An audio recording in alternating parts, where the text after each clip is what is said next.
अस्सलाम वालेकुम dear students. आज का हमारा जो टॉपिक है वो बहुत आसान और सिंपल है।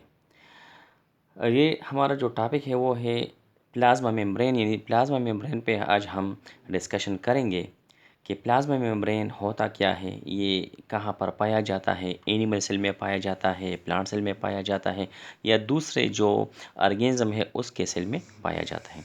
तो सबसे पहले हम कहते हैं कि प्लाज्मा मेम्ब्रेन, तो plasma membrane is also called cell membrane. Plasma membrane को हम सेल मेम्ब्रेन भी कहते हैं। ये अमूमन थिन होता है, इलास्टिक होता है और सेमी परमिएबल मेम्ब्रेन होता है। ये थिन यानी हम कहते हैं कि पतला होगा, इलास्टिक होगा, जिसको हम कहते हैं कि लचकदार होगा, और सेमी परमिएबल मेम्ब्रेन यानी अगर ऐसा मेम्ब्रेन जिसमें सॉल्यूशन के दोनों कंपोनेंट गुजर सकते हैं तो उसको हम सेमी परमिएबल मेम्ब्रेन कहते हैं। यानी सॉल्यूशन के दो कंपोनेंट्स होते हैं, सॉल्यूट और सॉल्वेंट। जब हम कहते हैं कि ऐसा मेम्ब्रेन जिसमें सिर्फ सॉल्वेंट पास होता है, सॉल्यूट पास नहीं होता, तो उसको हम सेमी परमिएबल कहते हैं। और परमिएबल हम उसको कहते हैं कि जिसमें सॉल्यूशन के दोनों कंपोनेंट्स पास होते होते हैं, तो उसको हम परमिएबल कहते हैं।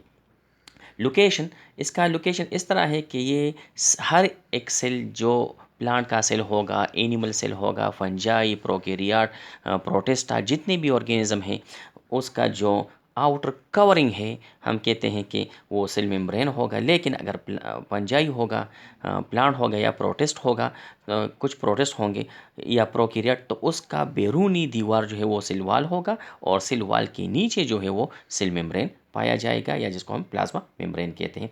Outer most layer in the animal cell, while in plant, fungi, prokaryotes and some protists, they are below the cell wall। ये सेल वॉल के हम कहते हैं कि सेल वॉल के नीचे जो है वो सेल मेम्ब्रेन जो है वो पाया जाएगा। ठीक है, अब इसकी कंपोजिशन की तरफ आते हैं। तो इसका कंपोजिशन इस तरह होगा कि ये प्रोटीन, लिपिड्स और कुछ स्मॉल अमाउंट ऑफ कार्बोहाइड्रेट्स पे मुश्तमिल होगा। अब प्रोटीन की जो मकदार है वो 60 से 80% ये प्रोटीन पे मुश्तमिल होगा। लिपिड्स जो है ज़्यादातर हम कहते हैं कि लिपिड्स जो है वो कम्प्लेक्स फॉर्म में होंगे, जिसको हम फास्फोलिपिड्स कहते हैं। तो ये तकरीबन 20 से 40% इसमें हम कहते हैं कि लिपिड्स होंगे, और स्मॉल अमाउंट ऑफ कार्बोहाइड्रेट्स होंगे। ये कार्बोहाइड्रेट या बाज़ औक़ात हम कहते हैं कि ये प्रोटीन से के साथ अटैच होते हैं या लिपिड के साथ अटैच होते हैं। जब प्रोटीन के साथ अटैच होते हैं तो इसको हम फिर ग्लाइको प्रोटीन कहते हैं, जिसको हम कंजुगेटेड मॉलिक्यूल भी कहते हैं। और जब लिपिड के साथ ये अटैच होते हैं तो उसको हम ग्लाइकोलिपिड्स कहते हैं। अब आगे चलते हैं इसकी साइज़ की तरफ। तो इसका साइज़ होगा कि it is thick and about 7 nanometer in diameter. इसकी जो थिकनेस है वो तकरीबन 7 नैनोमीटर होगी, और इसका ये थिकनेस होगा।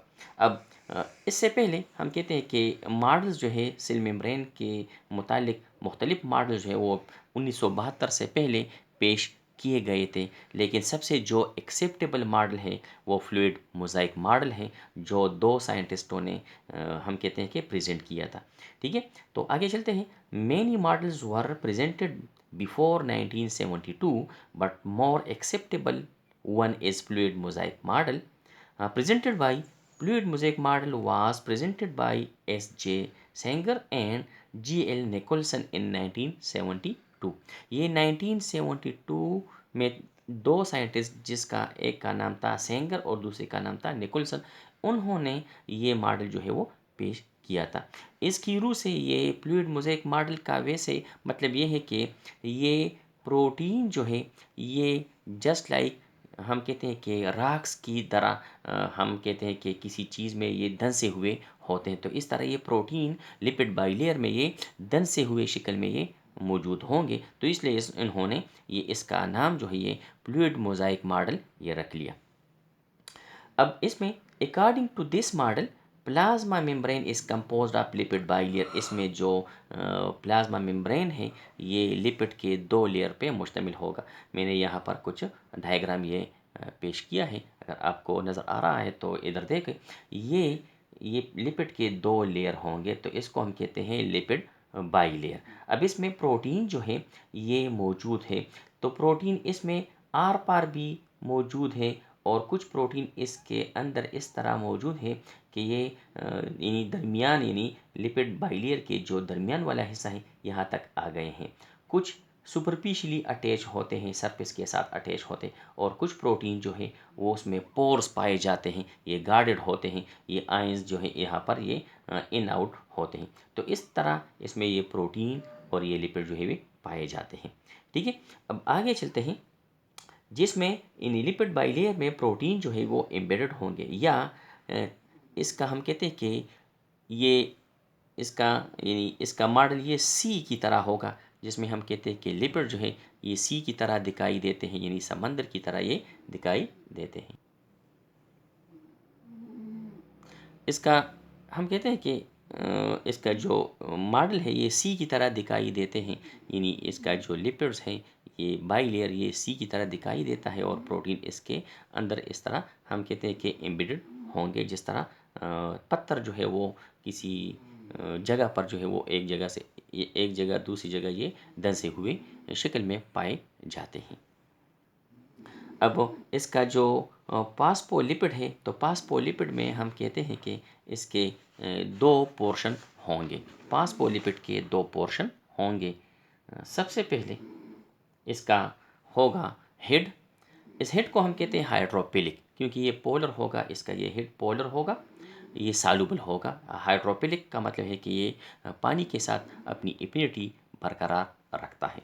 लेकिन हाइड्रोफोबिक का मतलब है कि ये पानी को ये भगा देते हैं अपने से, यानी हम कहते हैं कि ये पानी के साथ ये मिक्स नहीं होते। हाइड्रोफोबिक, वाटर फियरिंग भी हम इसको कहते हैं। तो इसका ये टेल जो है ये हाइड्रोकार्बन टेल होगा, तो ये नॉन सॉल्युबल फॉर्म होगा वाटर में, तो इसको हम नॉन पोलर कहते हैं या हाइड्रोफोबिक कहते हैं। प्रोटीन इसमें हम कहते हैं कि एक्सट्रिंसिक होगा, इंट्रिंसिक होगा और परमिएज होगा।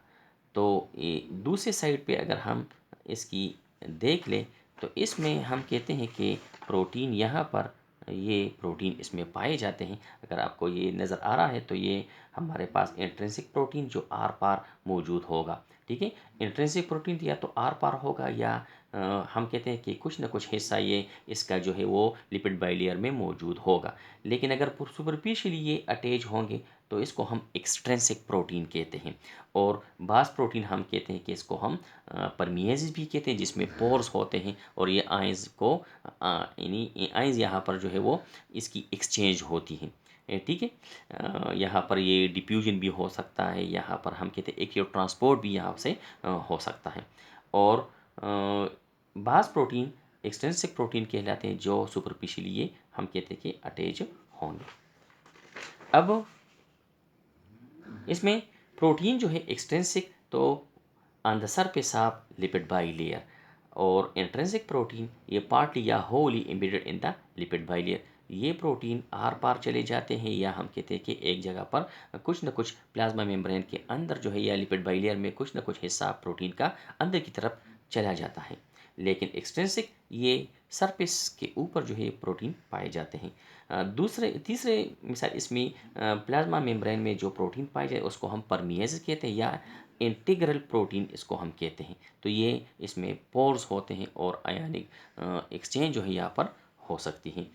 परमिएजेस plasma membrane contain charged pores guarded by protein called permeases are integral proteins through which movement of materials occur by diffusion or active transport। Active transport के ज़रिए मटेरियल इससे बाहर जाते हैं या इसके अंदर आ जाते हैं। एक्टिव ट्रांसपोर्ट हम कहते हैं कि the movement of material from the region of lower concentration to higher concentration by the expenditure of energy. Energy की वजह से इसमें एनर्जी खारिज होती है, और मटेरियल लोअर यानी कंसंट्रेशन से हाई कंसंट्रेशन की तरफ ये चले जाते हैं।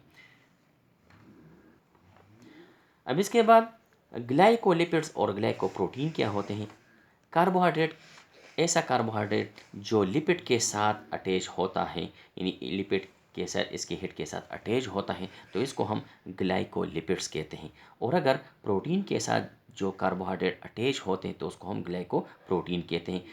इसको हम कंजुगेटेड मालिक्यूल्स भी कहते हैं। इसको कंजुगेटेड मालिक्यूल क्यों कहते हैं, क्योंकि ऐसा मालिक्यूल जो दो डिफरेंट मॉलिक्यूल जो डिफरेंट क्लासेस से ताल्लुक़ रखता है कंबाइन होते हैं और एक हम कहते हैं कि लार्जर मॉलिक्यूल या मैक्रो मॉलिक्यूल बनाते हैं, तो उसको हम फिर कंजुगेटेड मॉलिक्यूल कहते हैं। तो ये दो किस्म के कंजुगेटेड मॉलिक्यूल इसमें पाए जाते हैं और ये मॉलिक्यूल सेल्स की जो रिसीविंग है या हम कहते हैं कि मटेरियल या जो हम कहते हैं कि सेंसिटिविटी, ये सेल की सेंसिटिविटी बहाल करते हैं। ठीक है, या हम कहते हैं कि इसको रिसेप्टर साइट्स भी कहते हैं। तो ये था आज का हमारा लेक्चर प्लाज्मा मेम्ब्रेन के ऊपर।